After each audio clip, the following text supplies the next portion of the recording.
Olá, Jamil, boa tarde para você. Boa tarde, Adriana. Boa tarde, Fábio. Boa tarde a Fala, todos. Jamil.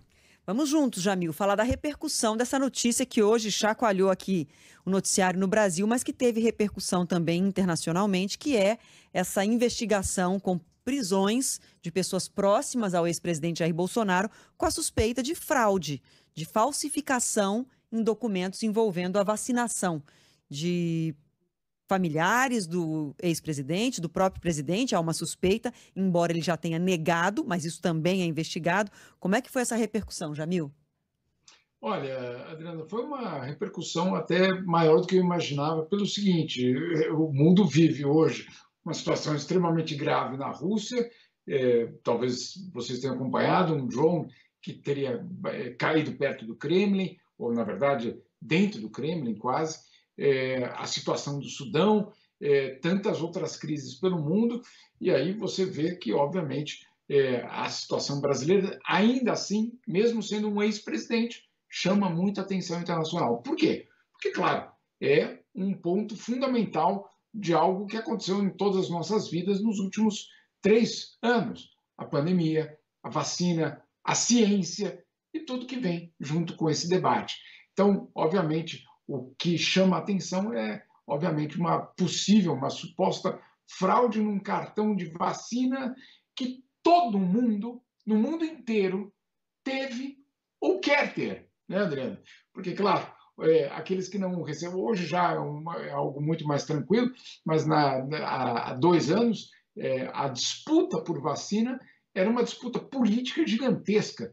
E vimos aí, inclusive, país se degladiando literalmente, no sentido diplomático, claro, em termos financeiros, por comprar essas vacinas, por ter esses certificados. Então, claro, quando uma notícia dessa aparece, ela tem uma repercussão grande. Agora, o que também chama atenção é que por exemplo, a Reuters, outras agências também foram no mesmo sentido, mostrando que esse é só um dos capítulos da pressão que Bolsonaro sofre pela justiça. Ou seja, que esse não é o único caso envolvendo Bolsonaro, que isso não é a única investigação envolvendo o ex-presidente, e que, claro, a situação dele pode se complicar bastante aí nos próximos meses. Então, essa foi basicamente a repercussão internacional do caso. Lembrando que Jair Bolsonaro passou a ser uma espécie de pária sanitário internacional. Nas várias reuniões que foi, teve um tratamento diferenciado justamente porque oficialmente não tomou a vacina. Enfim, vários elementos aí, várias complicações justamente desse comportamento do ex-presidente brasileiro enquanto ele ocupava o Palácio do Planalto. A gente se lembra daquela cena em que o presidente, se não me engano, era numa reunião da ONU, né? Na reunião anual da ONU, em que ele comia sanduíche numa calçada porque não tinha tomado a vacina, não tinha se vacinado para poder frequentar livremente todos os lugares que naquele momento havia uma exigência de comprovação de que você estaria imunizado. E aquilo repercutiu Olha, bastante aqui no Brasil, né?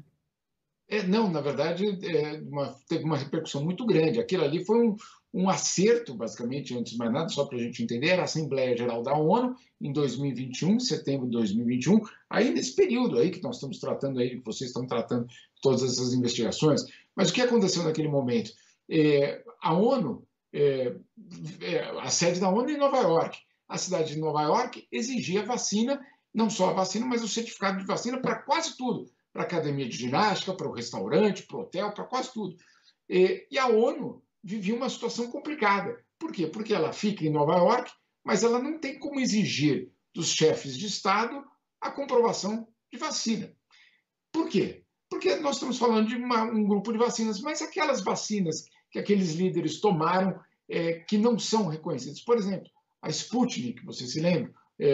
O Vladimir Putin, ou os líderes russos, tomaram uma vacina que não era reconhecida nos Estados Unidos. Enfim, tinha um embrólio diplomático muito grande. E aí, qual foi a solução? A solução foi dizer: ok, não vamos exigir o certificado de vacinas para vir para a ONU falar na Assembleia Geral. Mas no resto da cidade, a ONU não tem como controlar. E aí é esse cenário que você descreveu, que sim, Bolsonaro foi para a ONU, mas quando ele foi jantar, ele teve que comer na calçada, porque ele não podia entrar no restaurante. Enfim, esse foi só um dos episódios, né? Nós tivemos aí nesses últimos anos vários episódios de bolsonaristas ou de aliados do Bolsonaro ou de embaixadores de Bolsonaro que se recusaram a tomar a vacina e viveram momentos absolutamente constrangedores. Mas não é só um constrangimento pessoal, você viu que vergonha, que vexame, um embaixador brasileiro aqui ou ali. Não, isso aí afetou o interesse nacional, porque esses diplomatas, esses representantes do governo, simplesmente não conseguiam fazer a sua função, porque não estavam vacinados. Exatamente em cima disso, Jamil, ex-embaixador do Brasil nos Estados Unidos, né, durante os 4 anos do governo Bolsonaro, Nestor Foster também não podia ir onde queria, ou a todos os lugares que pretendia ir nos Estados Unidos, justamente por não ter se vacinado, né?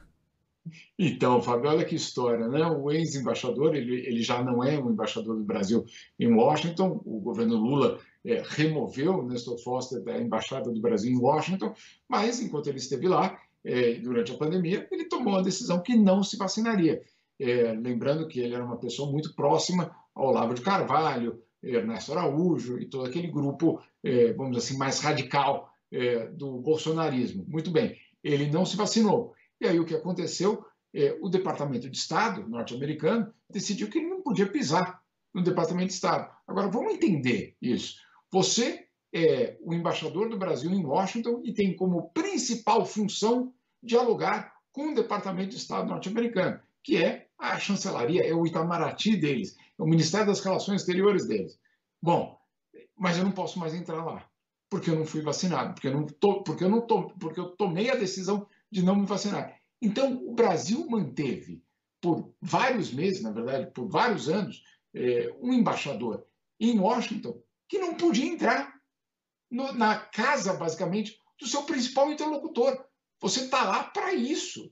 E ele não podia fazer. Então, é o que eu digo. Não é só uma questão pessoal, não é só uma questão de ideologia, é uma questão de interesse nacional. O Brasil simplesmente tinha um funcionário em Washington que não podia conversar, ou não podia ir, pelo menos, ao Departamento de Estado norte-americano. É um absurdo, não tem outra palavra para dizer. Um outro caso também muito parecido com isso foi o chefe da delegação brasileira em Israel, que também decidiu que não ia se vacinar. Agora tem uma coisa curiosa, porque Benjamin Netanyahu, em Israel, era uma pessoa muito próxima do bolsonarismo, né? A gente sabe de todas as relações entre o bolsonarismo e o governo de Israel. Mas, em Israel, não tem esse papo de não se vacinar. O governo, inclusive, o próprio Benjamin Netanyahu, fez uma campanha absolutamente intensa, não só para vacinar todo mundo, mas para acumular vacinas para várias vezes o tamanho da população de Israel. Ou seja, a vacinação era central na estratégia de Netanyahu. E aí o embaixador brasileiro falou, não me vacino. Aí o que fez o governo de Israel? Fez muita pressão, todas as delegações que estavam em Tel Aviv foram se vacinando, faltava uma, a do Brasil. Era a única que não tinha o seu chefe basicamente vacinado. E aí veio uma mensagem do governo de Israel dizendo, olha, as consequências serão sérias se vocês não se vacinarem. E aí o diplomata se vacinou. Sabe uma palavra bem comum que a gente usa às vezes quando a gente tem filhos muito pequenos que não entendem ainda a realidade das coisas? Birra. Né? Uma posição assim de uma intransigência que parece que você leva a provocação e a birra até o último limite para depois, sim senhor, me vacino. Onde é que é mesmo que tá a vacina? Ah, tá, obrigada. É uma coisa bizarra, é muito bizarro. Lembrar que a gente passou por isso é algo muito bizarro. A gente no futuro vai olhar para trás, não é possível. Não é possível que o país da vacina, o país que consagrou o combate a várias doenças, conseguiu eliminar várias doenças do nosso país. A gente conseguiu isso juntos, num pacto pela vacinação. Um dia a gente vai olhar para trás e falar assim, não é uma questão de ser direita ou de esquerda, é uma questão de ser sensato, é uma questão de saúde pública, é uma questão de compromisso com a coletividade. Hoje eu me lembro e parece filme de terror. A gente vai se lembrar daqui muitos anos de que isso aconteceu. Mas, Adriana, o que você falou é muito importante. Adriana, não é uma questão de direita e esquerda. Não é. Nós tivemos 2 exemplos claríssimos de aliados do bolsonarismo que fizeram um plano radicalmente oposto ao do governo brasileiro. Um deles é Israel, como a gente acabou de citar, que passou a ser exemplo de vacinação, né? O Netanyahu basicamente ganhou uma sobrevida política porque ele fez isso, da vacinação. E o outro, o Viktor Orbán, na Hungria, de extrema-direita, aliado do bolsonarismo, dos filhos do Bolsonaro, de todo mundo, fez exatamente a mesma coisa. Saiu vacinando todo mundo, inclusive os opositores, as minorias. Isso não era um papo para eles, né? Tinha que vacinar todo mundo, imediatamente. Ou seja, não é uma questão de direita. Cara, você viu, o pessoal da extrema-direita faz isso. Não faz. Não. O pessoal da extrema-direita em Israel se vacinou. O pessoal da extrema-direita na Hungria, que é o epicentro da extrema-direita europeia, se vacinou. Então não é esse o debate. Não é esse o debate. É ciência ou não ciência. Mas aí é outro debate. É exatamente, Jamil. Beijo para você. Jamil. Obrigada demais, viu?